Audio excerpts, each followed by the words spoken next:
Have you ever noticed this? Someone who once acted mature, responsible, even strict, starts behaving like a child again. They repeat stories, get emotional over small things, sometimes even act stubborn, like a kid who didn't get their way. It feels strange. But what if I told you this isn't weakness? It's actually the brain going full circle. And once you understand why this happens, you'll never look at old people the same way again. We grow up believing life moves in one direction. Child to adult to old, but psychology tells a different story. In many ways, old age doesn't just move forward, it loops back. Today we're breaking down the real psychology behind why old people start acting like children and what it secretly reveals about the human mind. Point 1. The brain is not aging, it's rewiring. Here's the first thing most people get wrong. Aging is not just decline, it's reorganization. As people age, the part of the brain responsible for logic and control, the prefrontal cortex, starts to weaken. This is the same area that helps you control emotions, make rational decisions,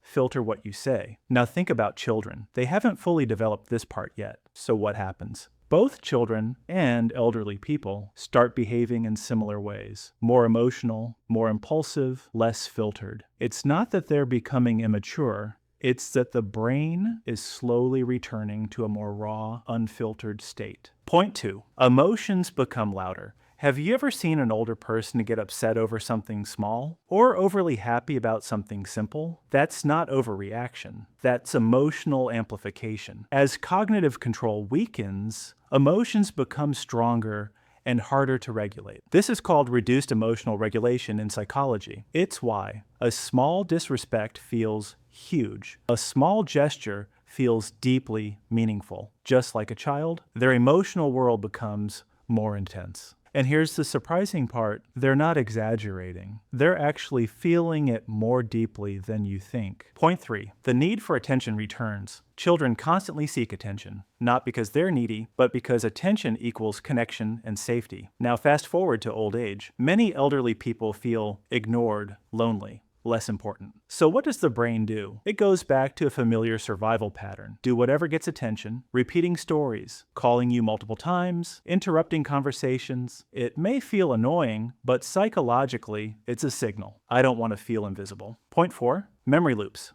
Why they repeat stories. One of the most common things people notice, old people repeat the same stories again and again and again. This isn't just forgetfulness, it's something deeper. As short-term memory weakens, the brain relies more on long-term memories. And those memories, they become their identity. So when they repeat a story, they're not just talking, they're holding on to who they are. It's like saying, "This is me. Don't forget me." Point 5, loss of control equals childlike behavior. Children don't have control over their lives. And neither do many elderly people. They depend on others for health mobility decisions, and when humans feel a loss of control, they react emotionally, sometimes with anger, sometimes with stubbornness. Think about a child saying, "No, I don't want to." Now think about an elderly person refusing help. Same psychology, different stage of life. Point 6, they start living in the present. Children live in the moment. No past stress, no future anxiety, just now. Interestingly, many older people return to this mindset, not by choice, but because the brain naturally shifts focus away from long-term planning. They enjoy small things, sunlight, simple conversations, little routines. It looks simple, but it's actually the brain choosing peace over complexity. Point 7, the part no one talks about. Here's the truth most people ignore. Old people don't act like children because they want to. They do it because slowly, everything they once controlled starts slipping away. Their independence, their relevance, their identity. So the mind does the only thing it can. It goes back to a state where it once felt safe, childhood. So next time you see an old person acting